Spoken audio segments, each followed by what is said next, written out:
of all, thank you, Mike, for inviting us. I think for us at HDM, before we start to talk about building, what is very important for us is the site itself. And the fact that the site is truly a courtyard in the city was really the basis in how we tackled this phase of the project. Really to understand that this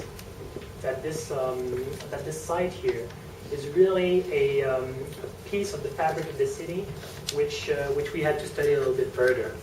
And when we study it a little bit further, we start realizing that within the courtyard in the city itself, there are two further courtyards which are very well present on site. And that the site is an organism in itself, as a little city. So for us, further analyzing those courtyards and further analyzing this fabric of buildings and understanding the surroundings that are around, that are surrounding this site, are really driving the first concept, which is less about building and more actually about how do we connect, how do we reconnect those courtyards, how do we reconnect the site to the neighborhood.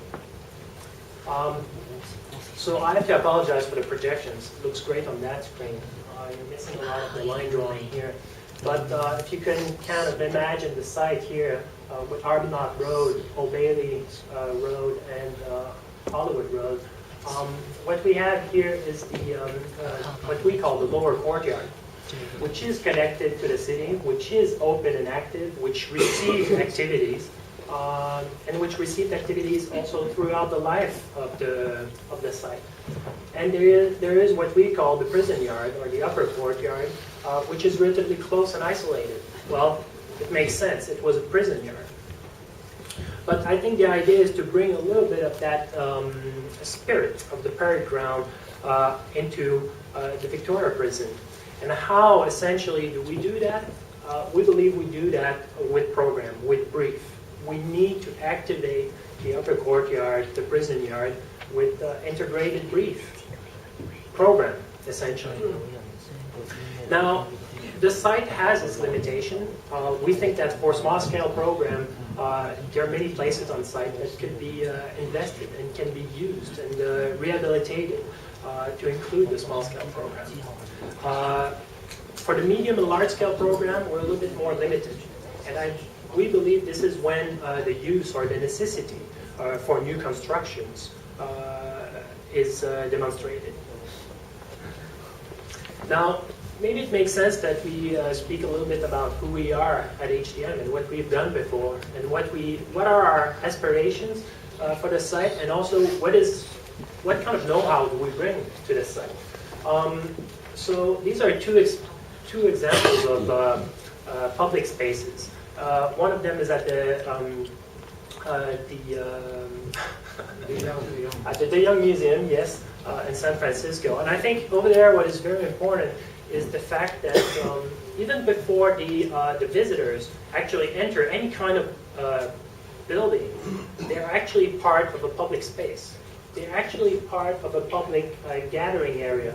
They're in a covered space. They're in a place which can be used for various kind of activities, but that is given back essentially to the community.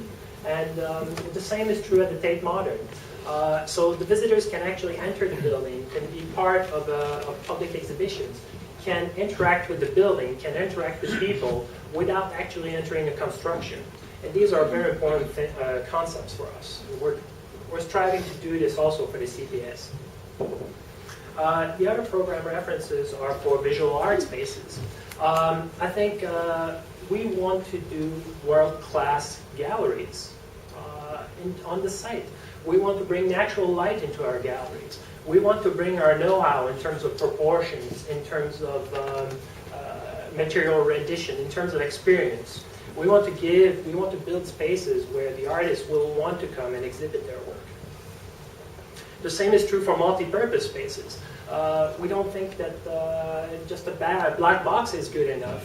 We think that those spaces should have multiple faces. Here we see the Schaulag in Basel, which has an auditorium or multi-purpose space, which has actually natural light possibilities, which brings another realm of possibilities, essentially, for the operators and for the artists or for the performers. And the same is true, again, on the outside at the Schaulager, where the building itself can be used for projections, for gathering, or for artists and residents to take over the space. So in that sense, this is, again, one of our views that we have for the CPS. Same is true for restaurant spaces or for viewing galleries or terraces. I think what we really want is we want to emphasize the views or the qualities of the site, give the public really the best experience of the site that can be through our buildings. And the same is true also for mechanical and support spaces. You will not hear many design architects talk about these spaces, but at HDM these are important for us. These are not just like service buildings for us.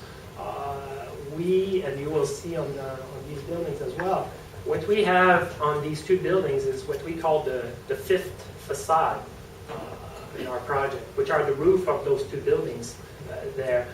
As you saw in the previous images, there's a lot of high-rise buildings around our site, and they will look down at us. And therefore, we want to bring as much attention to the fifth facade as we are to the vertical facade. Now, what we were providing with, as Mike said about a year ago, was the outline zoning plan, which is more or less identifying two areas of the site where new buildings could be welcome, with sensible higher height limit or limitations than the other site or positions on the site. Now, going from there, I think for us was very important to just to really basically look at what was provided to us. So what we did a simple extrusion of the OZP outline to ADMPD.